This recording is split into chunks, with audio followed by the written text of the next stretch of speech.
ये आइडिया आपके माइंड में आया कैसे? हम 8 महीने हैं और जिस तरह की मुश्किलात हमने बचपन में फ़ेस की, दुकानदार के पास जाना उधार लेने के लिए और फिर चीज़ें नहीं मिलना, जो मुश्किलात हमने फ़ेस की हैं वो और कोई ना करे। थोड़े थोड़े पैसे पे करके दें, आप परेशान ना हो। आज आपके पास काम नहीं है, एक हफ्ते बाद कमा लें, उसके बाद आप पैसे जो है ना वो थोड़ा थोड़ा करके जो है ना वो दें। तो एक साथ पर चीज़ें देती हैं, राशन वगैरह, लोग कितनी देर के बाद किस्त पे करते शुरू में कुछ एडवांस होता है, कुछ डॉक्यूमेंटेशन होती है, ID कार्ड की कॉपी, तस्वीर और घर का बिल। हैं? आपके पास इस वक्त कौन कौन सी चीज़ है जो आप राशन में दे रही हैं? हर वो चीज़ जो कि किसी के घर में जाती है, किसी भी अच्छे मार्ट में मिलती है, जो कि घर में पकाई जाती है, जो ग्रोसरी स्टोर्स में होती है, हर चीज़ हम लोग जो है ना वो फ्री में लेके जाते हैं। अस्सलाम वालेकुम नाज़रीन, मैं हूं आपका होस्ट नुमान सुलहरी। आप देख रहे हैं वॉइस ऑफ पाकिस्तान। नाज़रीन, कोविड के अंदर और रमज़ानुल मुबारक बिलखसूस हम लोग देखते हैं मुख्तलिफ़ जगह पर लोग मुख्तलिफ़ तरीके से कंट्रीब्यूट कर रहे होते हैं गरीब लोगों के लिए। कोई इफ्तार का इंतज़ाम करता है, कोई सहरी का इंतज़ाम करता है, कोई रोज़गार देता है। इसी तरह की एक मिसाल आज आपके सामने मिस शबाना की लेकर आए हैं, जिन्होंने कोविड के अंदर गरीब लोगों के लिए राशन मुहैया किया, लेकिन वो राशन खुद ही को मद्देनज़र रखते हुए किस्तों पर दिए ताकि लोग फ्री राशन की तरफ ना जाएं, मेहनत करें, खुद कमाएं और किस्तों में अदा कर दें, लेकिन कमा कर अदा करें। तो आए उनसे बात करते हैं और जो भी ये स्टोरी है, उनका ये कैसे आइडिया इनिशिएटिव लिया उन्होंने, उन्हीं की ज़ुबानी सुनते हैं। अस्सलाम वालेकुम। वालेकुम सलाम। मैम, सबसे पहले ये बताइएगा कि ये आइडिया आपके माइंड में आया कैसे? आइडिया तो बेसिकली मेरी पर्सनल लाइफ से हमने लिया। हम 8 महीने हैं और जिस तरह की मुश्किलात हमने बचपन में फ़ेस की, दुकानदार के पास जाना उधार लेने के लिए और फिर चीज़ें नहीं मिलना, और फिर उसको जो है ना वो देखते हुए मैंने सोचा था कि लाइफ में कभी मौका मिला, अल्लाह ताला ने ऐसा मौका दिया तो ज़रूर कोई ऐसा काम करेंगे कि जो मुश्किलात हमने फ़ेस की हैं वो और कोई ना करे।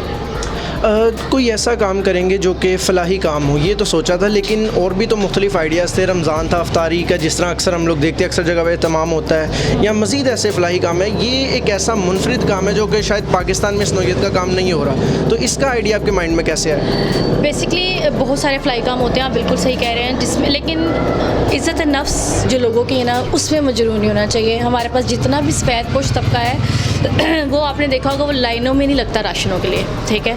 वो कहीं पे बैठ के इफ्तारियाँ नहीं कर रहा होता, वो अपना काम करता है, उसी में गुजर बसर कर रहा होता है, लेकिन उसकी इतनी बाइंग पावर नहीं होती। फिर वो लोग क्या करते हैं, हाथ फैलाने क्योंकि आदी नहीं होते, वो लोग खुदकुशियों की तरफ जाते हैं। जैसे कि अभी लास्ट आपने एक वीडियो देखी होगी जिसमें एक माँ ने जो है अपने बच्चों को भी ज़हर दे दिया और इन पर खुद भी खुदकुशी कर ली।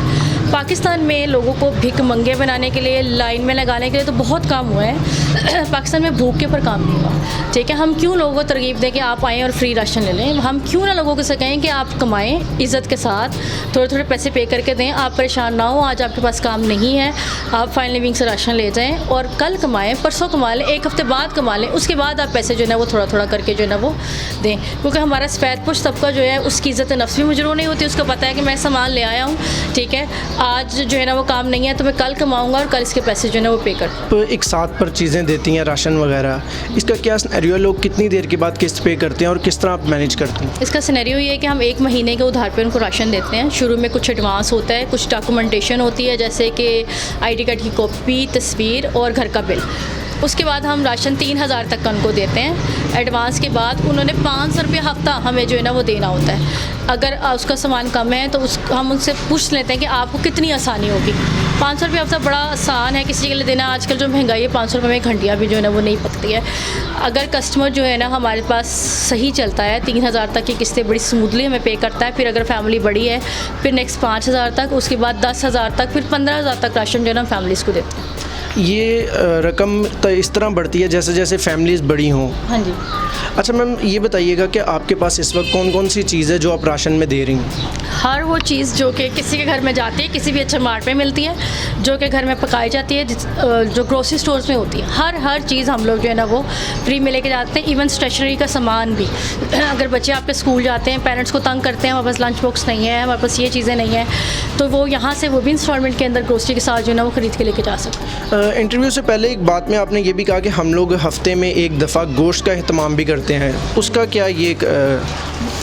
क्या क्राइटेरिया ये है कि बेसिकली देखें, जो कस्टमर जो है वो 500 रुपये हफ्ता में पे करेगा तो वो 650 रुपये किलो गोश्त कैसे अफोर्ड करेगा? तो मेरे साथ कुछ एक आधे लोग हैं जो कि मेरे साथ ताउन करते हैं और हम उनको जो है ना हफ्ते में एक दफ़ा फ्री ऑफ कॉस्ट बीफ का रोस्ट जो है ना वो गोश्त जो है ना उनको किलो, 2 किलो, 3 किलो, जितनी हमें जो है ना हस्बे तौफीक उनके घर पहुँचाते हैं अपने ग्रोसरी के साथ एज अ गिफ्ट, कि उनकी इज़्ज़त नफ्स भी कायम रहे, ठीक है, और हमारी तरफ से गिफ्ट भी जो है उनके घर पहुँच जाए, जिसमें वो राशन के साथ जो है ना गोश्त भी पका के खा सकें। कभी ऐसा हुआ है कि लोग आपसे राशन ले गए हों लेकिन वो किस्त पे ना कर सके हो, या वो कोई ऐसा काम हुआ हो कि आपको किस्तें माफ़ करनी पड़ी हों?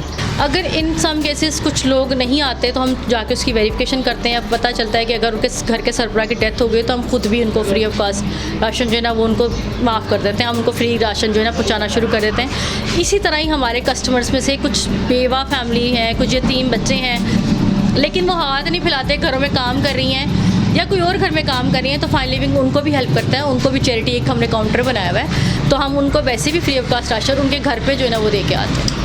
अक्सर हम लोग ये सुनते हैं कि चीनी गायब हो जाती है मार्केटों से, आटा गायब हो जाता है, जिस तरह हाल ही में ये हुआ है, तो ये सब जो है ये आप कैसे मैनेज करती हैं? चीनी कैसे लाती हैं, आटा कैसे मैनेज करती हैं? आटे के लिए मैं मिलों वाले से लड़ती हूँ बिल्कुल, उनको फ़ोन करके कहती हूँ कि भाई आप लोग हमें आटा दें। उनसे मेरी लड़ाई रहती है इसी वजह से कि आप जो है ना, मैं जो एक काम कर रही हूँ उस पर्पज़ के लिए आटा एक बुनियादी अंसर है। गरीब आदमी ने सिर्फ रोटी ही खानी होती है। तो आपके तवज्जुह से मिलों वाले से ये ज़रूर कहूँगी कि कमाने के लिए सारी ज़िंदगी पड़ी है, लेकिन जो आखिरत की ज़िंदगी को भी गुजारने के लिए थोड़ा टाइम होता है, ठीक है, उसमें भी थोड़ा सा कंट्रीब्यूशन मेरे साथ करें, क्योंकि जो हम काम करें वो गरीब आदमी के लिए करें। अमीर को लेकर तो सारी ज़िंदगी उन्होंने करना है। तो एक ये लड़ाई रहती है। फिर चीनी की लड़ाई, वो चीनी भी नहीं है मार्केट में, गरीब बहुत परेशान है। उसके लिए फिर मैंने DCO का नंबर लिया, उसको फ़ोन किया, फिर उन्होंने कोई 10 तोड़े मुझे अरेंज करके दिए थे।